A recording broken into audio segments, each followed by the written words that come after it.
नमस्कार मित्रों, मेरे स्पिरिचुअल कनेक्ट आप सभी लोगों का हार्दिक अभिनंदन। मित्रों, आज मैं आप लोगों को नारद भक्ति सूत्र के अंतर्गत सूत्र नंबर 17 के बारे में बताने वाली हूँ। तो इसको ध्यान से सुनिए मित्रों। तो चलिए हम लोग शुरू करते हैं सूत्र नंबर 17 के बारे में। गर्ग मुनि कहते हैं कि भक्ति भगवान के संबंध में अथवा भगवान द्वारा कथित कथाओं आदि में अनुराग है। अब गर्ग मुनि की डेफिनेशन क्या हो सकती है भक्ति की? उन्होंने क्या कहा है? गर्ग मुनि कहते हैं कि भक्ति भगवान के संबंध में अथवा भगवान द्वारा कथित कथाओं आदि में अनुराग है। भगवान और भगवान की कथा में प्यार होना भक्ति है, गर्ग मुनि की परिभाषा के अनुसार। जैसे गर्ग मुनि ने कृष्ण कथा श्रवण की महत्ता सिखाई, उसी प्रकार श्रील प्रभुपाद ने भी कृष्ण कथा पर बल दिया। एक प्रकार की कृष्ण कथा स्वयं भगवान के कमलमुख द्वारा उक्त वाणी होती है। जैसे भगवद गीता, उदाहरण के लिए बताया गया भगवद गीता।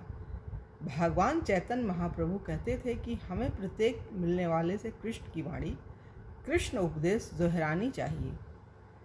एक अन्य मतलब जो हमें पता है, जो भगवान के बारे में हमें जानकारी, वो हम एक दूसरे से कहें और सुन। ये चीज़ एक अन्य प्रकार की कृष्ण कथा कृष्ण के संबंध में उक्त वाणी है। जैसे श्रीमद् भागवतम में शुकदेव गोस्वामी द्वारा महाराज परीक्षित के प्रति।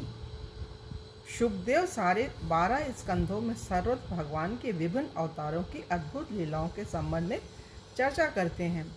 10वें स्कंध में परम पुरुषोत्तम भगवान के व्यक्तित्व के आदि रूप भगवान श्री कृष्ण के वृंदावन, मथुरा एवं द्वारका की लीलाओं का वर्णन करते हैं। यह सब कृष्ण कथा है। कृष्ण कथा क्या है? उनकी जो लीलाएं हैं उनके बारे में कहिए, सुनिए। कथा है।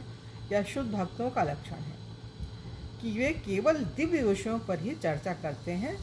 भक्त मौन का अभ्यास समस्त भौतिक चर्चाओं के वर्जन से करता है, किंतु कृष्ण कथा कहने में वह सदैव प्रसन्न होता है। जैसे कृष्ण ने भगवद गीता के अध्याय 10 श्लोक संख्या 9 में क्या कहा है, सुनिए मित्रों।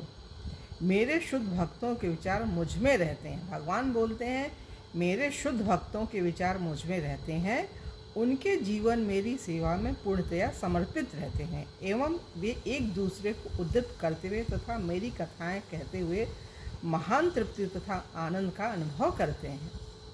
भगवान कृष्ण के अपने 10वें स्कंद के विवरणों के प्रारंभ से पूर्व शुकदेव महाराज परीक्षित को बताते हैं,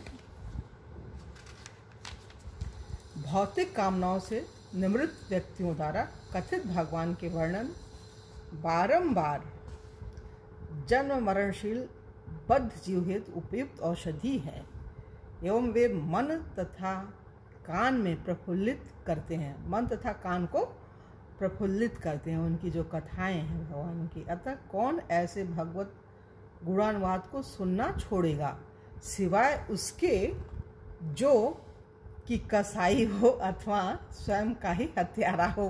कितनी बड़ी बात है। ये चीज़ भगवान ने बोली है भागवत में अध्याय 10 में बोला है भगवान जी। नारद मुनि ने अपनी निजी कृष्ण भावनामृत का श्रेय शुद्ध भक्तों, भक्ति वेदांतों को दिया, जिनकी उन्होंने 5 वर्ष की आयु के समय सेवा की थी एवं जिन्हें उन्होंने कृष्ण कथा कहते हुए सुना था। हे व्यासदेव, उस सत्संग में तथा उन महान वेदांतियों की कृपा से मैं उनको भगवान कृष्ण की आकर्षक लीलाओं का वर्णन करते हुए सुन सका एवं इस प्रकार सावधानी पूर्वक सुनते हुए भगवान की कथा का मेरा आस्वादन पग पग पर बढ़ता गया। भागवतम में ये बताया गया। अतः गर्ग मुनि का मत की भक्ति कृष्ण कथा, कृष्ण कृपा के प्रति अनुराग है। भक्ति जो है कृष्ण कथा के प्रति अनुराग है, महाजनों द्वारा स्वीकृत एवं अभ्यासित है। जो गर्ग मुनि कह रहे हैं बिल्कुल सही है मित्रों, उससे तो हम भी सहमत हैं उनकी बात से। तो यहाँ पे मित्रों ये 17वां सूत्र पूरा हो रहा है और आप लोगों से एक अनुरोध है, मेरे स्पिरिचुअल कनेक्ट पे यदि आप लोगों ने सब्सक्राइब ना किया हो तो सब्सक्राइब कर लीजिए और ज़्यादा से ज़्यादा लोगों को शेयर भी कीजिए। तो चलिए आज अपनी वाणी की ही विराम दे रहे हैं। कल की वीडियो में आप लोगों से पुनः मिलेंगे और 18वें सूत्र के बारे में बात करेंगे। तब तक के लिए जय हिंद, जय भारत। ओम शांति, ओम शांति, ओम शांति।